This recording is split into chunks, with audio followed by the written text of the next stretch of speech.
I think we can go ahead and get started here. We're a few minutes past 1 o'clock. So welcome again, everyone, to the SJSU Lurie College of Education Faculty Research Symposium. My name is Brian. I'm just here to welcome you all and get you oriented to the space with a few announcements. So wanted to let you know that a recording of this event will be available afterwards on our YouTube channel. We have the link in there for you.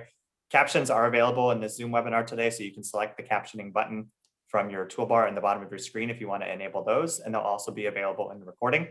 Those of you who are attending today, your video and audio are automatically turned off, so you don't have to worry about being visible in the recording today. But please use the chat to communicate with one another and communicate with our presenters.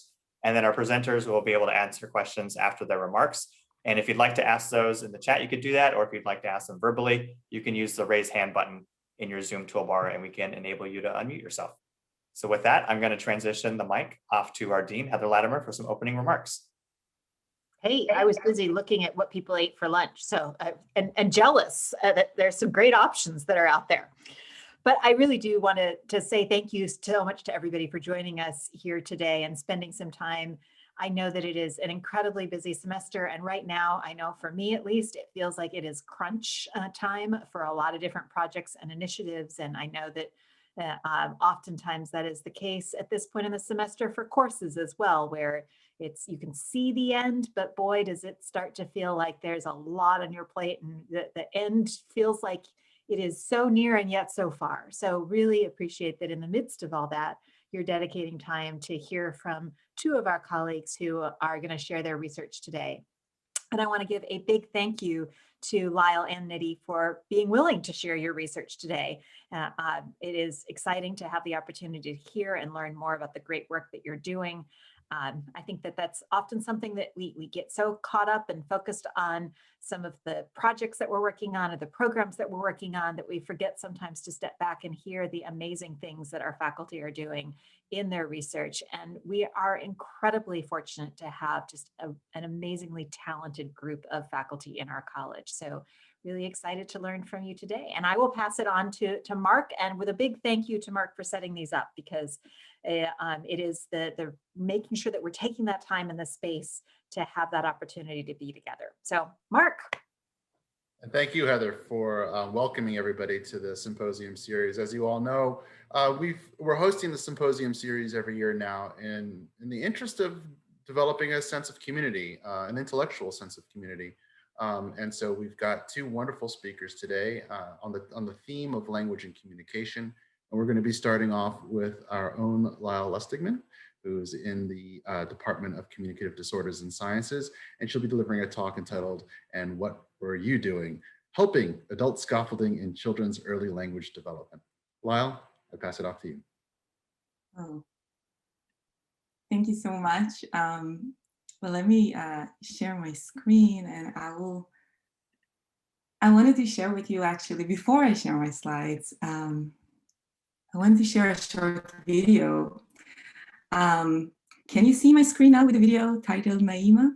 Okay, thank you. So this is a video taken from the Child Language Data Exchange system that's available online. This is from the Providence corpus. And this is a video of Naima, less than a minute, a very short video. And I want us to, again, pay attention to the interaction behaviors displayed by both Naima and her mother. So I'll just make sure you can hear the audio. Then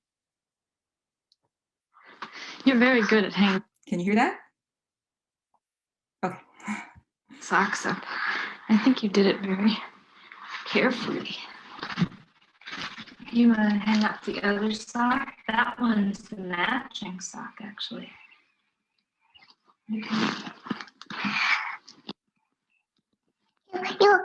You're putting them there in case you fold them. Yes. You did a very nice job. There's lots more socks there. Where's that matching sock? Here, I think. You can probably figure out which ones are matching. That one. That's it down a little bit. That's the matching sock. Okay. So can you now see my slide on full screen as well? Yeah, okay, thank you. So yes, so we're going to talk about adult scaffolding in children's early language development. And in the most general sense, Vygotsky defines scaffolding as structurally supported interaction that guides effective learning. Now, what type of scaffolding did we actually see in this video? So this is a transcript of the video we just watched. We can see here several scaffolding behaviors exhibited by Naima's mother. First of all, she uses a lot of encouragement and affirmation. She says, oh, you're doing a very good job, you're very good, very nice job, even small things like yes, yeah. And she also models language behaviors. So of course, it's not something she's doing consciously, but we can see that when she says, that one's the matching sock, actually, we can see Naima picks up on what she just said and uses it on her own. It's actually clearer when she says, oh, this one fell down a little bit. We can see Naima directly picking up on this utterance and saying, oh, that fell down a little bit.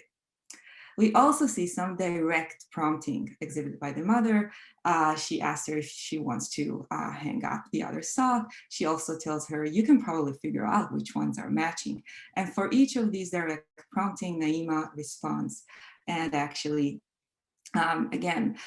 provide an immediate response to these elicitations.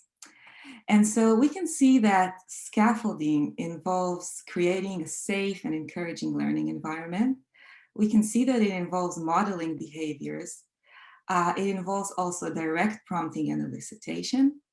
It also involves simplifying problems and relying on children's prior knowledge. So Naima's mother already knows what she can ask and what Naima can actually respond to. And it also involves maintaining attention. So keeping the task engaging, eliminating distractions, and a very important notion in scaffolding, a very central notion in scaffolding, notion of zone of proximal development. This is actually a definition of the range of the abilities that the child is close to mastering, but just needs a little push in order to complete. And so we can see that, as we will see today, that the zone of proximal development is very dynamic, and it actually gradually moves forward as the child's abilities become more and more developed. And since scaffolding can happen in all domains of learning, as we can see, you can learn how to hang socks using scaffolding. We're going to focus specifically on how scaffolding actually serves language development. And in order to do that, we'll focus on three questions. One is, how do scaffolding behaviors support early language development? Do these behaviors actually change over time? And what are the educational and clinical implications of identifying such scaffolding behaviors? And in order to do that, we're going to focus on 4 types of language-focused scaffolding. So reformulation, affirmation, prompting, and co-construction. And we'll do that by examining data from longitudinal studies of naturalistic adult-child interaction. So the first one, reformulation. Reformulation, these are cases, for each type of scaffolding, we'll first see an example from Naima's corpus, and then we'll dive into larger data sets. So here in this case, we can see that Naima, in her second utterance, she's saying, because you didn't thought it was. And then her mother immediately repeats saying, oh, you didn't think it was delicate, I think. So she, again, the reformulation follows, also labeled recasting, follows immediately the child's production and provides the correct, well-formed use. And it's important to note that reformulations usually do not involve any direct correction. So we don't see usually parents saying, oh, don't say didn't thought, you have to say didn't think. No, they just model the right use right after the child's production. And in a collaboration with Eve Clark from Stanford University, we found that children's early uses of verbs are followed by reformulations almost every time. So starting from almost 100% of reformulations, for just imagine every time the child produces a verb, the adult reformulates the verb form. And as children's verbs become more verb knowledge and verb inflections become more consolidated, we can see a concurrent increase in, decrease in adult reformulation. So they really follow the child's knowledge there, and we see gradual decrease in their interpretation of the child's production. The second type of scaffolding, the affirmation, these are cases where a very minimal, it can be very minimal as after the child's production, as we can see right here. It can also involve partial repetition. So when Naima said, we need to write for Noah on the back, her mother says, on the back. And when she says something like, he loses balance, that's her teddy bear, her mother repeats, oh, Sleepy lost his balance. So there was a slight reformulation, but it also provided this affirmation of, I heard you, I know what you're talking about. And in a collaboration with Berman from Tel Aviv University, we actually found that these affirmations are often followed by more complex structure. So we can see that all three cases here, for example, were followed by a connective because or and. So it actually allowed the child to expand the conversation, the fact that the adult used these affirmations. The third type of scaffolding, the direct prompting, like we saw in the video at the beginning, is when the mother is actually, or the caregiver, here it's the mother, asked directly for information from the child. So it can be in the form of just asking, again, for the child, asking for more. So Naima says, Naima, take that out because, and her mother says, because why? And then she actually prompted the use of another clause. Naima continued to explain because I don't want to keep it on. It can also be in the form of asking for another, again, lexical item. So Naima said, Mommy was digging, and her mother asked, and what were you doing? And enthusiastically said, helping. So here she actually prompted the use of another verb. It can also take the form of like fill the blank, where her mother says, and this color is, expecting Naima to complete, and then she said red. And in a study on children's development of complex predicates, these are utterances that include more than a single verb, such as wanna do, need to go.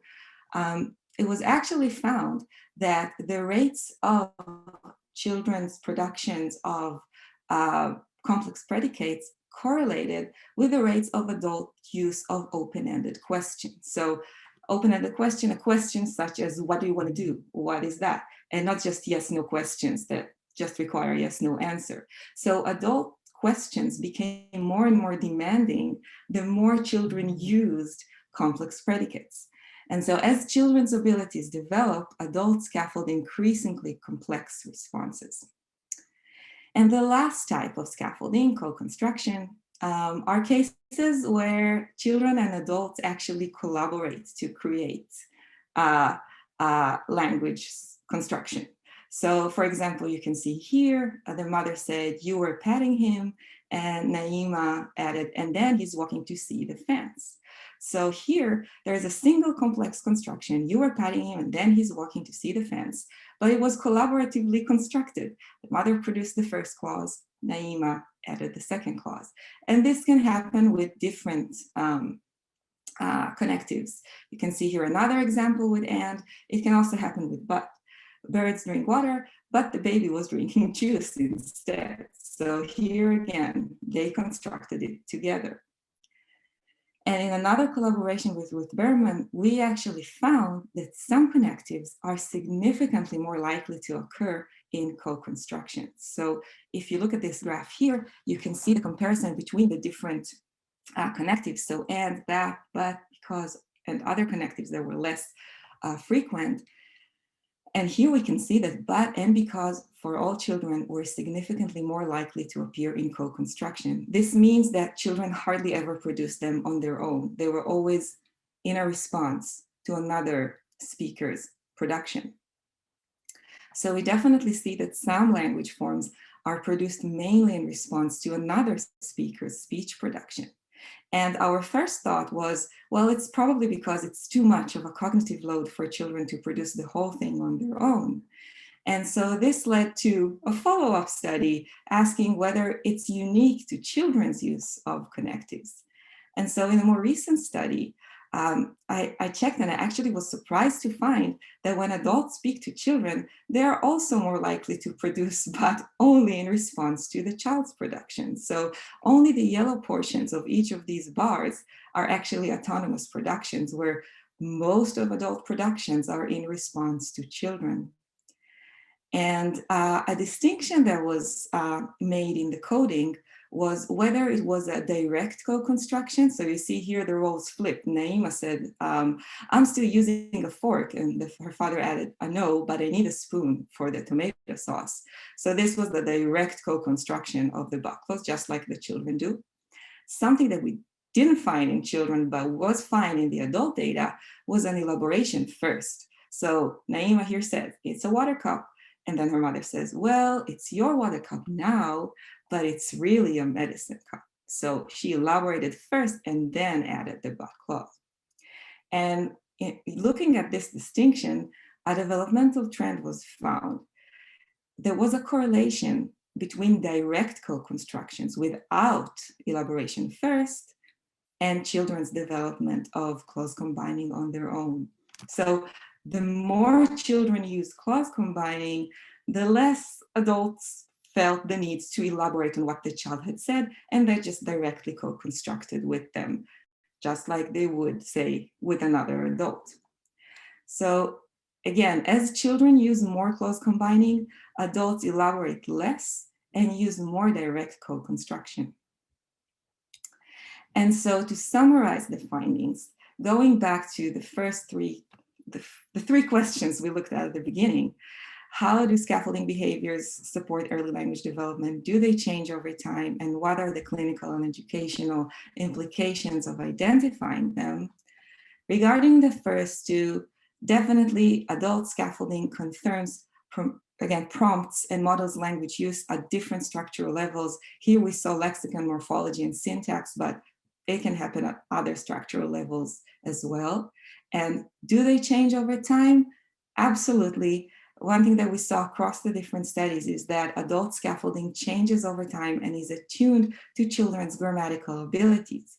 Moreover, it seems that adult scaffolding promotes children's use of more challenging, increasingly more complex linguistic constructions as again, their language skills become more developed. So scaffolding changes over time and actually becomes more challenging, which is another confirmation for the notion of the zone of proximal development, where adults gradually push children towards producing more complex structure. And regarding the third question, what are the educational and clinical implications of identifying such scaffolding behaviors? So one thing that we saw is that some child productions occur mainly in co-constructed environment, which means that when we examine developmental trends in children's language, we need to pay attention to the communicative context of their language production. Some structures will not occur unless they are prompted. Also, specific prompting leads to some specific structures. So when we scaffold language productions, we need to pay attention to the type of prompting that we use in order to prompt specific structure. The second thing that we saw today was that scaffolding is attuned to children's linguistic knowledge levels, and therefore scaffolding of language use needs to be continuously adjusted to the child's developing abilities. And also, changes in scaffolding should be criterion-based rather than time-based, since every child, of course, progresses at their own pace, and so every scaffolding should be adjusted individually to each child. And that's it. And these are the references. Thank you, Lyle. So we'd like to open things up for questioning now. Do we have any questions from faculty? Should I stop sharing or should I leave the slide on? Yeah, you can go ahead and stop sharing. That way we can see one another. Oh, actually, I think it's just the presenters that are visible now. Oh. That's okay. People can see you. Okay.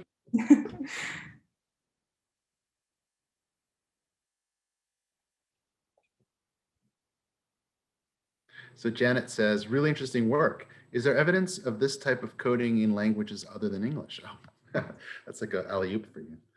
Actually, most of the studies here are on Hebrew. And I have seen some studies that actually on English and German that confirm some of the findings here. And we're hoping to conduct more cross-linguistic studies. That's what I'm really excited about. But definitely, I assume some of these trends are more language specific, say if it's a specific morphological structure or syntactic structure that is more typologically constrained, but I assume there are many trends that will be found cross-linguistically, but yeah. No, so the transcripts were from English. I took them from the Providence corpus, but the data sets, they included thousands of utterances from other corpora as well. That's why they included more, yeah.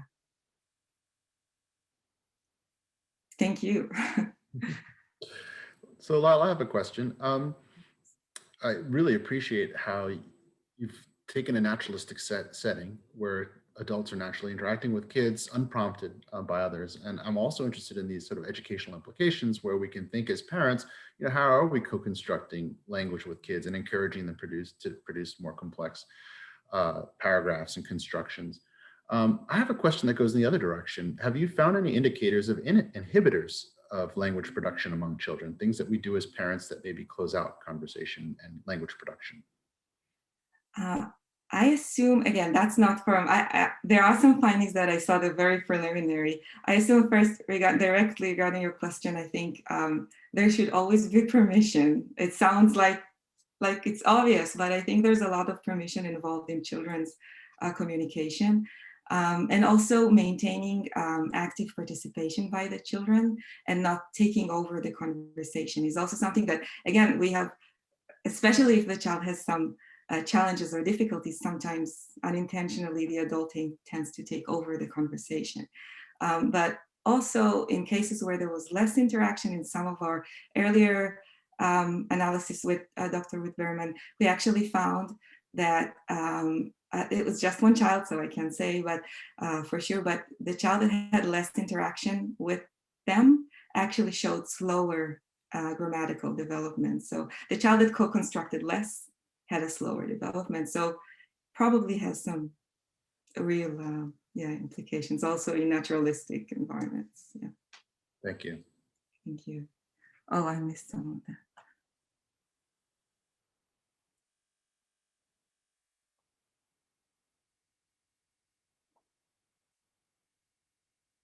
So Peg asks, can you speak more to the affirmation, praise, etc.? Is there relations between affirmation and language development? It's really interesting because affirmation, I mean, all parents use that to some extent, but some parents use it more. So it's almost like in the balance, we check the balance between, say, direct prompting and affirmation. Some parents do more of that, some do more of that. But as long as there is some acknowledgement of what the child had said and showing the child that you're there, you're listening, and you're excited about what they're saying, that did not show any difference. So in this study where there was a child that progressed a little slower, the other children, it didn't matter if their parents used more affirmation or more direct prompting, which I thought was really interesting because intuitively you would think direct prompting induces more development, but apparently affirmations are very important as well and are very effective.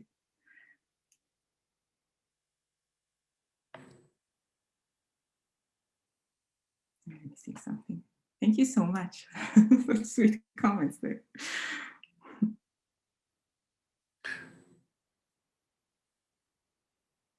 Oh, I don't know. I know there's referring to Peitu's question in the chat. If you can use scaffolding to modify children's production intentionally, I don't know. Probably yes, because I would think recasting is used so widely also in clinical settings, and I assume you're thinking about fluency, so I assume in this context it will be probably yes, but I don't have this information.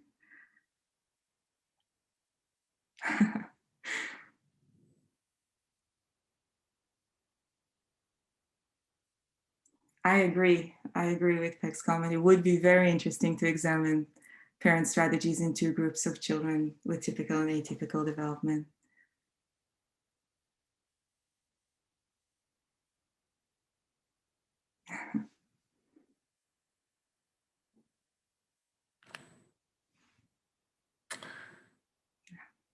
So I'm very excited by this work, Lyle, and I just see such parallels in the work that I do. I also look at scaffolding. I also look at language production. I'm looking at more cognitive outcomes around reasoning and how several of these same strategies actually happen in classrooms with teachers affirming, prompting, recasting in order to encourage further thinking and processing of learning experiences in the classroom. So it's really amazing to see this starting off in such early childhood and then evolving to what we do with adolescents and yes. classrooms. Yes, apparently that's what we do.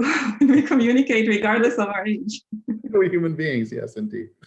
So once again, I want to give a round of applause to Lyle Lustigman. Thank you so much for sharing your research today. It's exciting hearing.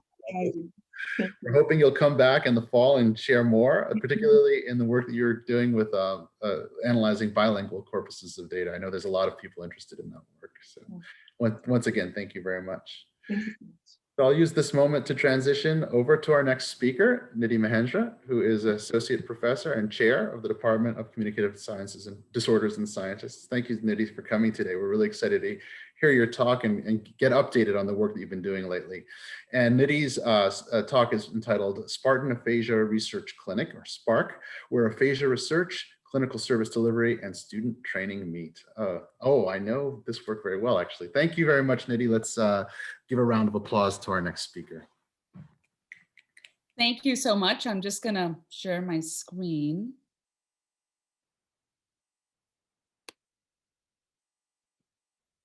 Brian, am I able to share my screen? Yes, okay, perfect.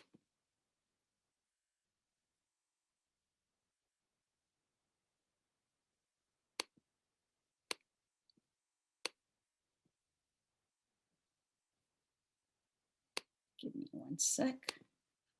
If you can confirm, give me a thumbs up that you can see my screen, that would be wonderful. Awesome, thank you. Great. So thank you for this opportunity to share what has been happening in the Spartan Aphasia Research Clinic. It's such a pleasure to be here, even though admittedly it is a crazy time of the year. I just want to give a shout out to all the Lurie College colleagues and also the CDS students and colleagues that are here today. Some quick disclosures, just to let you know that the work that I'm about to describe is really not possible without just quite an army of not just students and colleagues who support, but as well funding from some external grants. And I've been fortunate to benefit from a lot of professional relationships and affiliations to particularly the American Speech Language Hearing Association and the organization Aphasia Access. And my RISCA ATA award, let's not forget, that has been extremely amazing. My agenda really today is fairly simple. I want to share a few things about aphasia and then certainly about what drives the Spartan Aphasia Research Clinic, which is soon going to turn 4 years old here at SJSU. So really quickly, aphasia is actually a very common disorder. It affects between 2.5 to 4.1 million Americans and is an acquired language and communication disorder, mostly affecting adults. Most commonly, it occurs after stroke, but then also can occur after brain injury, brain tumors, and progressive neurological disease. Aphasia can affect your ability to speak, to understand spoken language, as well as to understand written language and to read and comprehend it. Despite its high prevalence, most lay people have never heard the term aphasia. Large-scale studies in the United States and elsewhere in the world have shown that 85% of respondents at any given time do not know what the term means. And this low public awareness has a huge impact on services or the lack thereof for people and families affected by aphasia. In the research, there have been some other really important articulations of what aphasia is and how it affects individuals.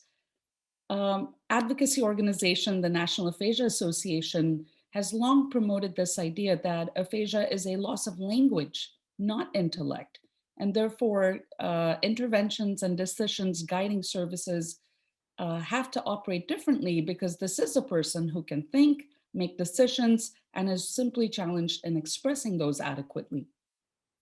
It has also been said that aphasia is a form of identity theft, where your social, occupational, familial roles are stripped away from you because these often hinge on the very basis of your ability to express yourself and to understand what is being communicated to you. So it's also the case that aphasia is what we think happens when your brain holds your words hostage, not your thoughts. So you're completely capable of ideation and thinking, just not able to express that with words. I've been fortunate in this journey in aphasia research to be mentored by some of the best brains in aphasia in India and the United States. And one thought that my mentor, Audrey Holland, often said was that people with aphasia communicate better than they speak. So that's a really nice thing to hold on to, that by use of gestures and pictographs or augmentative devices or being retrained in certain communication approaches, people with aphasia really can be trained and supported to communicate, even if that communication isn't always talking. So some oops, I skipped one. Some inconvenient truths are that stroke and aphasia profoundly alter a person's physical, communicative, and social function. And yet it is the case that stroke survivors and persons with aphasia receive grossly inadequate dosing of rehab services.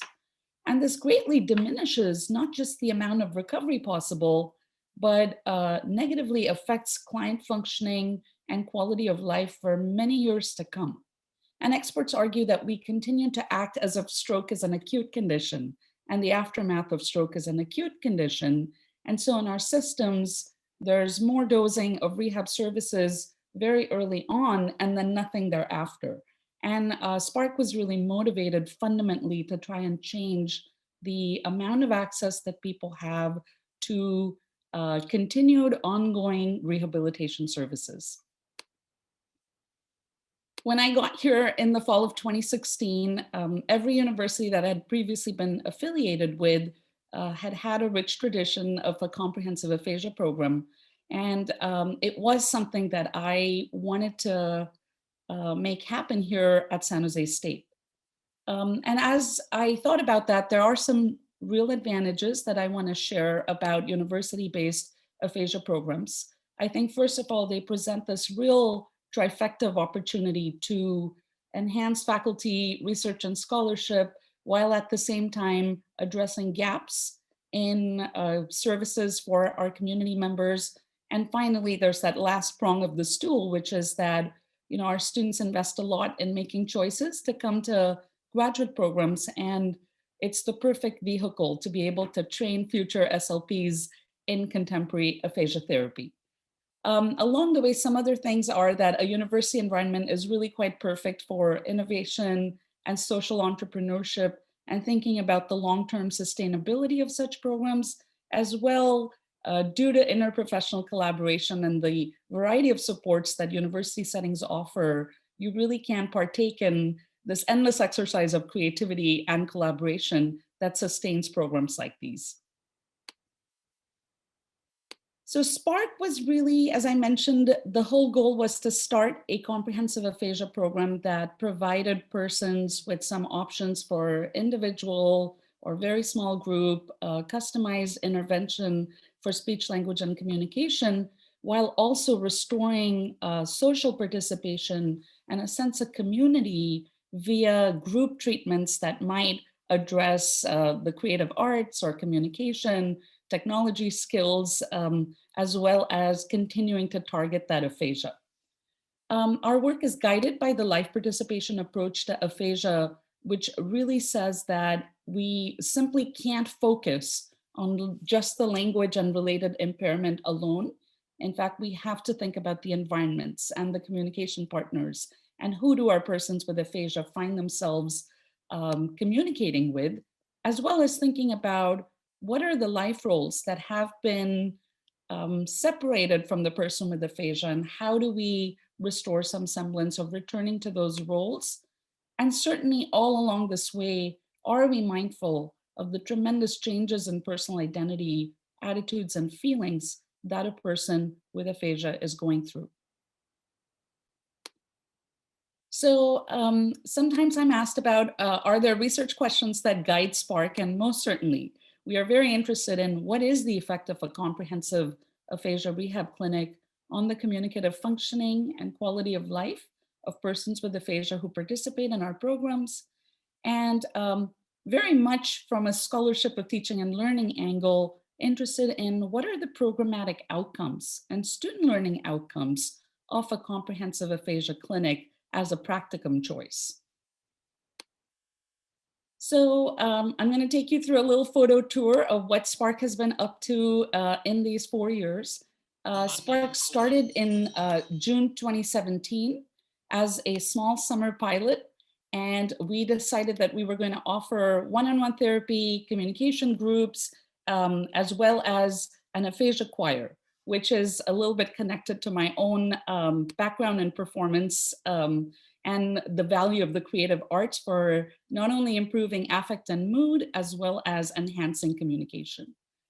So in this initial pilot, we had 7 persons with aphasia, 6 clinicians, 3 undergraduate volunteers, and generated about 150 hours of therapy in a 6-week pilot. So boldened by that pilot, and this was really largely possible because of the high-level encouragement that was offered by our Director of Clinical Education at the time, Dana Albrecht. We decided that we were going to actually, on the back of that successful pilot, continue to start growing. We added individual and dyad-based groups, some communication groups, and decided that enough people at SJSU, similar to those large-scale public awareness studies, did not seem to be aware of what aphasia was, how few services there are in the South Bay, and how we might actually change that campus culture as a program. So we also undertook a first large advocacy event where we screened the movie Speechless in the SJSU Theater, and many of our clients and their family members got to be part of panels where they were able to share with the public their lived experience of aphasia.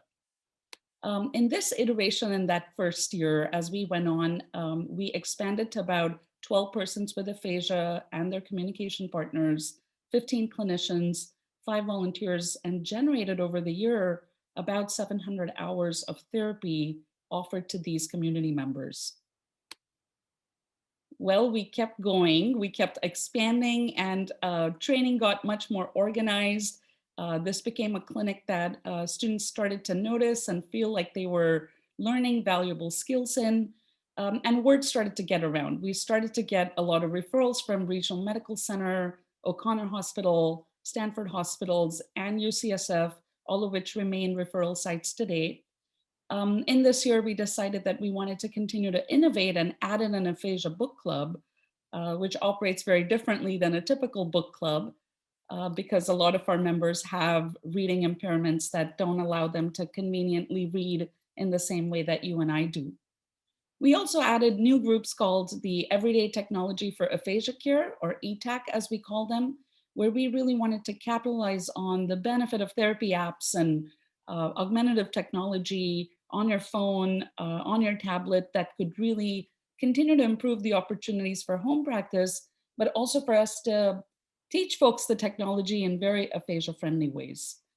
In this year, we grew to about 20 persons with aphasia, 17 clinicians, and generated 750 plus hours of therapy that were offered to our clients.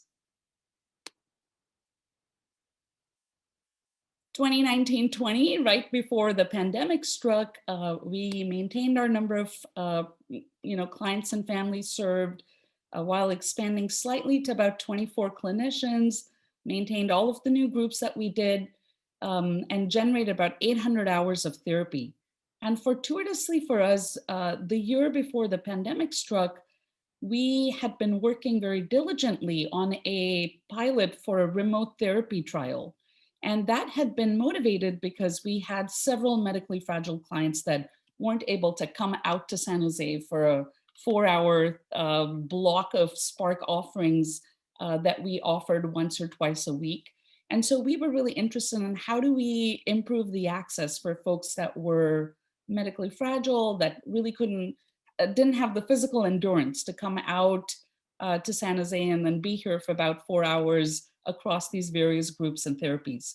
And that came really in good, it was really a smart thing that we had been doing that because it really allowed us in 2021 to continue very seamlessly to offer telehealth and maintain all of our different groups online instead of in person. So this year, we also, in collaboration with the clients, have been taking on some complex themes of racial justice and discussing what is happening around us. And many times these choices are reflected in the materials or the stimuli that we choose for our different activities. And so right now, at the moment, we are reading Hidden Figures because the clients had been motivated to want to discuss the racial tensions in the country, and that they wanted to be a little more empowered, and again, to have some vocabulary, some ability to be able to discuss these complex issues in our communities. It has been another really good year, although challenging because of the pandemic, and it has exposed just how much our clients are with aphasia have been subject to social isolation and extreme loneliness and concern about their own mental health. We have still been able to generate 600 hours of therapy for our SPARC community. So, there are different ways to look at what are the benefits of a program like that. You can certainly look at client outcomes and program outcomes and student learning outcomes. Today in our discussion, I'm not talking to you at length about the student learning outcomes, but I will give you a sneak peek on our overall outcomes that we're tracking at this point, 4 years in since we started SPARC. We are paying careful attention to what percentage of our clients improve in traditional impairment-based outcomes, and we are using the Western Aphasia Battery, which is a gold standard measure to look at the severity of aphasia. And 80% of our clients improve in their WABAR scores roughly by 10 or more points. And what that means for this audience is that we definitely are noticing that performance on impairment-based measures responds to some of the interventions that we're offering. I think this one is personally very important to me, that perhaps if we were to get impairment-based outcomes and weren't making a dent into quality of life, that would be a big concern. 75% of our clients are improving in some measures of quality of life that is reported by them. We haven't yet done these measures on family members, but that is a forthcoming next step. Some feedback, we pay real careful attention to what are the single components, like if clients with aphasia are asked to choose the most beneficial component, what is it that they pick at? And 50% of our group finds that individual or dyad therapy is the most beneficial component. A full 1/3 find the aphasia choir as the single most beneficial component in impacting their speaking and as well their wellness in general. And more recently, so the book club, we're in our second year of having added book club, and it is definitely growing in popularity. So about 20% of our clients right now find that book club provides a significant cognitive and communicative challenge, but they feel like that they benefit from that challenge. We're at the cusp of just in the beginning stages of analyzing a lot of qualitative perceptions that persons with aphasia and family members share with us on the value of SPARC. And we expect to do some impressive qualitative analysis on the nature of the comments and the perception of, does something like SPARC add value to our clients? We have some other ways of looking at outcomes that I wanted to share. Some are motivated by a healthcare economics consideration, and some are motivated by how is a program like SPARC positioned to impact our own graduate student and undergraduate students training. So 4 years in, 40+ persons with aphasia have directly and consistently in a recurrent manner received services in SPARC. By the end of, or by May 7th, 80 graduate student clinicians will have participated in SPARC as a graduate clinical practicum. Cumulatively, we've generated just about 3,000 hours of speech, language, and communication therapy for the persons that have received our services. If you were to put some dollars on the value, the economic value of the service that we have offered, if we were to take the Medicare 2021 reimbursement rate for an hour of speech pathology, we have offered about $234,480 worth of therapy to our persons with aphasia. You know, in private practice, aphasia therapy is even more expensive. And so the dollar amount, if you look at the average reimbursement for an hour of speech therapy, we have provided about $297,000 worth of therapy. In these last 4 years, I think this work has been appreciated by funders when we have submitted grants, and we have been successful in generating about $105,000 in the last 4 years, and hope to continue on that path, keeping an eye towards the long-term sustainability of this type of program. This is just a sneak peek to tell you a little bit about our student outcomes. I think they're just such a joy in bringing the clients and students together. It's hard to explain that in a short presentation. We've had 10 undergraduate volunteers, 6 graduate student researchers. We've had undergraduate student researchers get excited about aphasia. And at this point, in terms of thinking about the impact or the risk of footprint, students have been a very active part of about 10 peer-reviewed presentations, 3 peer-reviewed publications, and a 4th in preparation. And a shout out to Michelle Lee, who is one of my research assistants, and I think she's here today, who also has a forthcoming master's thesis on the effects of aphasia on mental health and social relationships. So more to come on the student learning outcomes.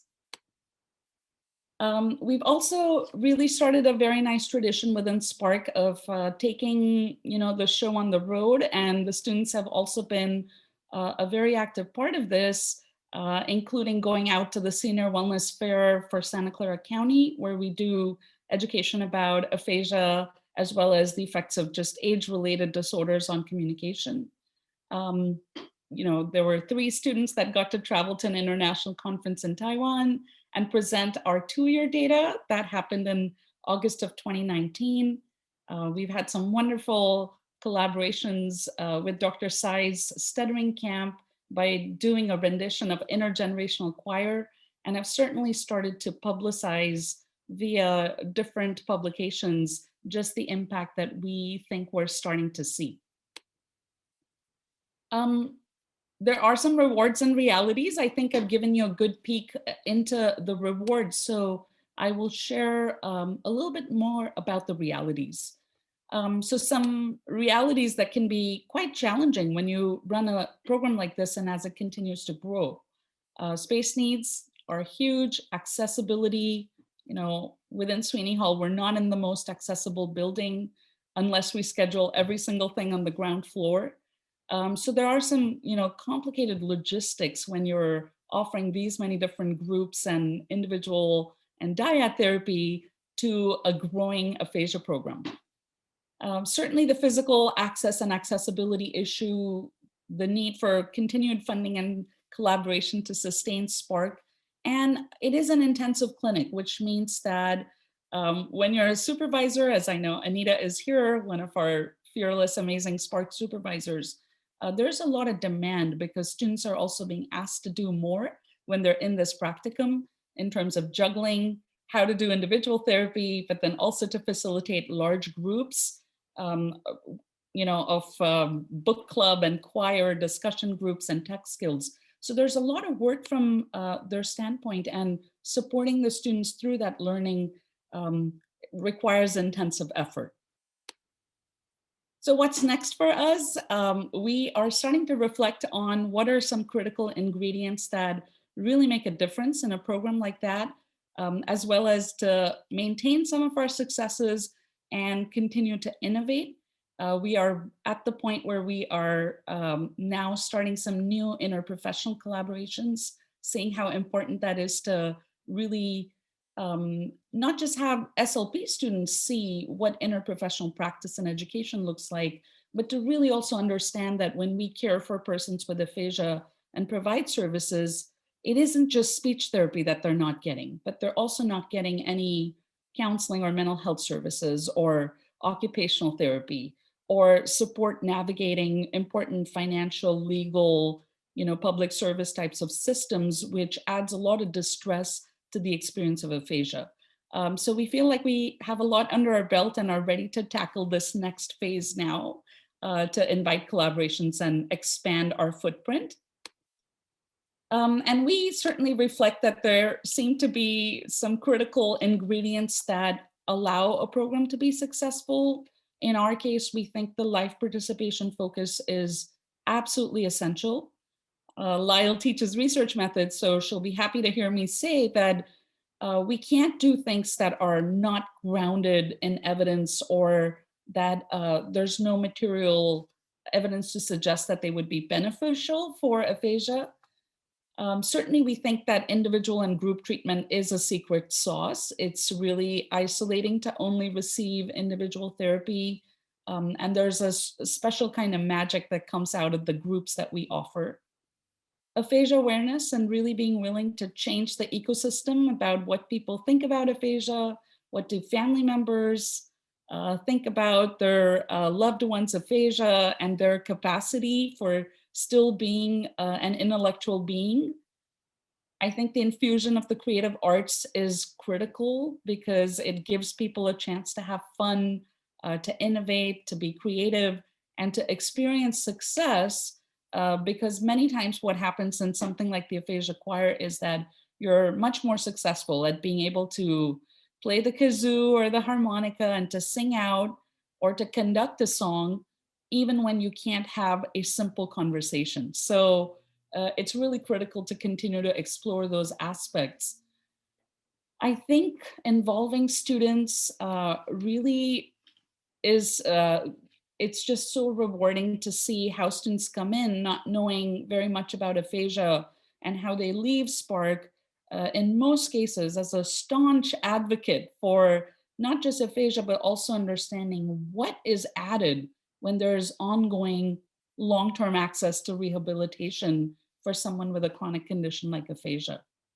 And finally, planning is everything. So the strategic plan and kind of hooking this to multiple people's RISCA and continuing to find funding is definitely an important milestone to keeping such a program sustainable.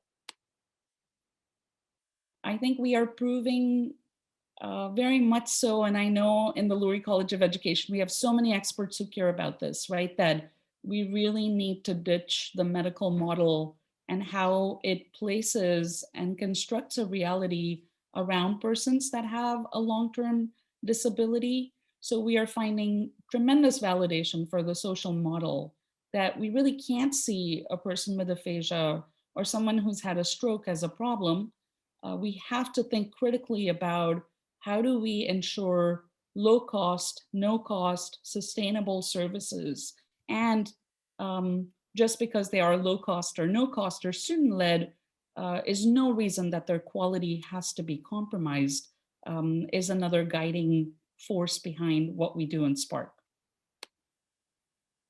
So many acknowledgements. It takes a village. And so just a shout out to so many colleagues in CDNS and most specifically people who have supervised in SPARC, which include Brandy Dickinson, Anita Shack, and Amanda Olson.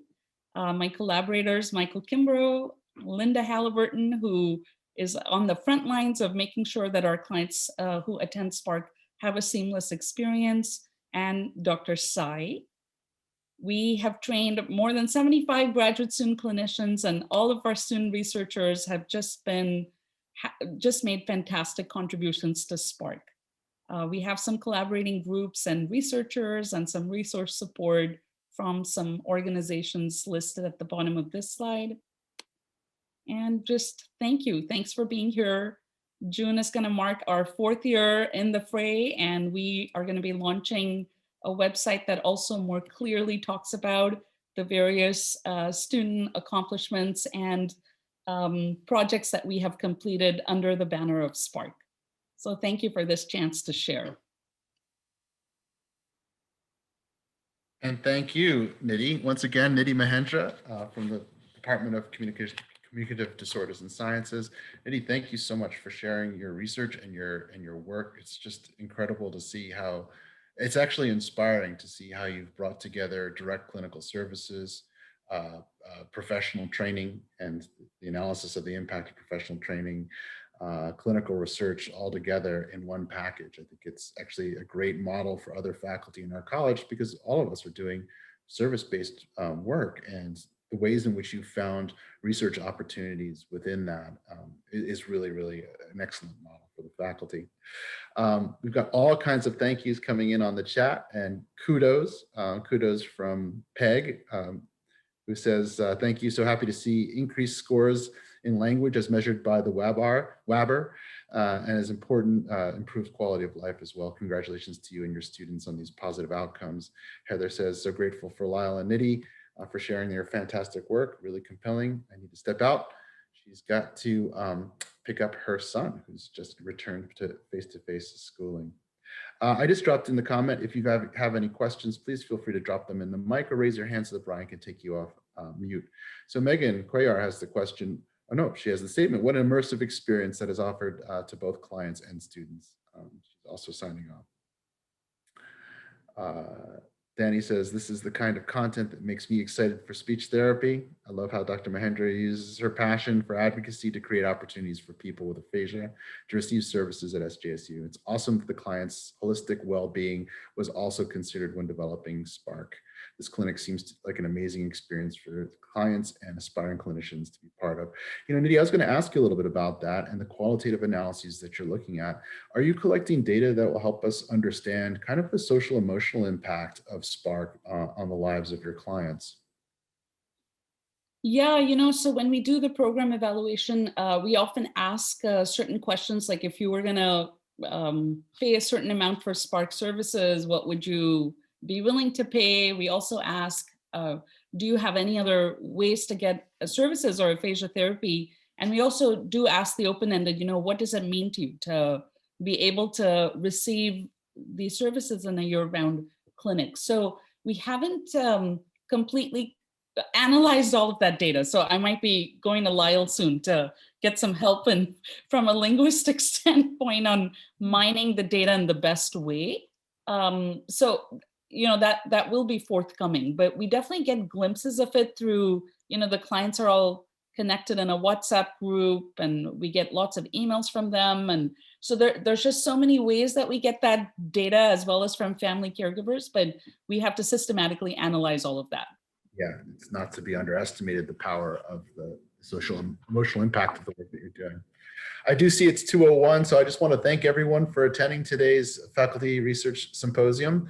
I want to thank once again Lyle Lustigman and Nidhi Mahendra for sharing the outstanding work that they're doing and inspiring students. I noticed there's a lot of students on the call today as well as faculty, so inspiring students and faculty alike.